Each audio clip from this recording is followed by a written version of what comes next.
दोस्तों, स्वामी विवेकानंद जी के विचार ऐसे हैं कि निराश व्यक्ति भी अगर उसे पढ़े तो जीवन जीने का एक नया मकसद मिल सकता है। स्वामी विवेकानंद जी का जन्म 12 जनवरी 1963 को हुआ था। विवेकानंद जी ने रामकृष्ण मठ, रामकृष्ण मिशन और वेदांत सोसाइटी की स्थापना की। 1893 में अमेरिका के शिकागो में हुए विश्व धार्मिक सम्मेलन में उन्होंने भारत और हिंदुत्व का प्रतिनिधित्व किया था। चलिए जानते हैं स्वामी विवेकानंद जी के ऐसे अनमोल विचार जो हमारे जीवन की दिशा को बदल सकते हैं और कहीं ना कहीं कॉम्पिटिटिव एग्जाम्स में ये विचार आ सकते हैं। उठो और जागो और तब तक रुको नहीं जब तक कि तुम अपना लक्ष्य प्राप्त नहीं कर लेते। जिस समय जिस काम के लिए प्रतिज्ञा करो, ठीक उसी समय पर उसे करना ही चाहिए, नहीं तो लोगों का विश्वास उठ जाता है। जब तक आप खुद पे विश्वास नहीं करते, तब तक आप भगवान पे विश्वास नहीं कर सकते।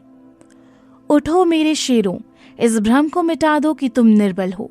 तुम एक अमर आत्मा हो, स्वच्छंद जीव हो, धन्य हो, सनातन हो।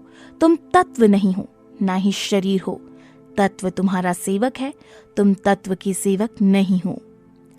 जिस दिन आपके सामने कोई समस्या न आए, आप यकीन कर सकते हैं कि आप गलत रास्ते पर सफर कर रहे हैं।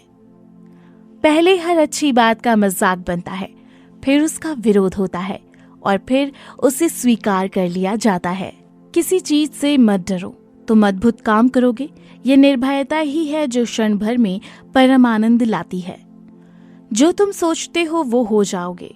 यदि तुम खुद को कमजोर सोचते हो तो कमजोर हो जाओगे। अगर खुद को ताकतवर सोचते हो तुम ताकतवर हो जाओगे। खुद को कमजोर समझना सबसे बड़ा पाप है। जितना बड़ा संघर्ष होगा, जीत उतनी ही शानदार होगी। संभव की सीमा जानने का केवल एक ही तरीका है, असंभव से आगे निकल जाना। विश्व में अधिकांश लोग इसलिए असफल हो जाते हैं क्योंकि उनमें समय पर साहस का संचार नहीं हो पाता। वे भयभीत हो उठते हैं। किसी मकसद के लिए खड़े हो तो एक पेड़ की तरह, गिरो तो बीज की तरह, ताकि दोबारा उठकर उसी मकसद के लिए जंग कर सको। डर निर्बलता की निशानी है। इंसान को कठिनाइयों की आवश्यकता होती है क्योंकि सफलता का आनंद उठाने के लिए ये जरूरी है। खड़े हो जाओ, हिम्मतवान बनो, ताकतवर बन जाओ। सब जवाबदारियां अपने सर पर ओढ़ लो और समझो कि अपने नसीब के रचयिता आप खुद हो। एक नायक बनो और सदैव कहो, मुझे कोई डर नहीं है। एक विचार लो, उस विचार को अपना जीवन बना लो। उसके बारे में सोचो, उसके सपने देखो, उस विचार को जियो।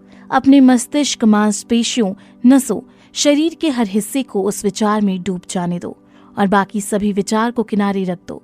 यही सफल होने का तरीका है।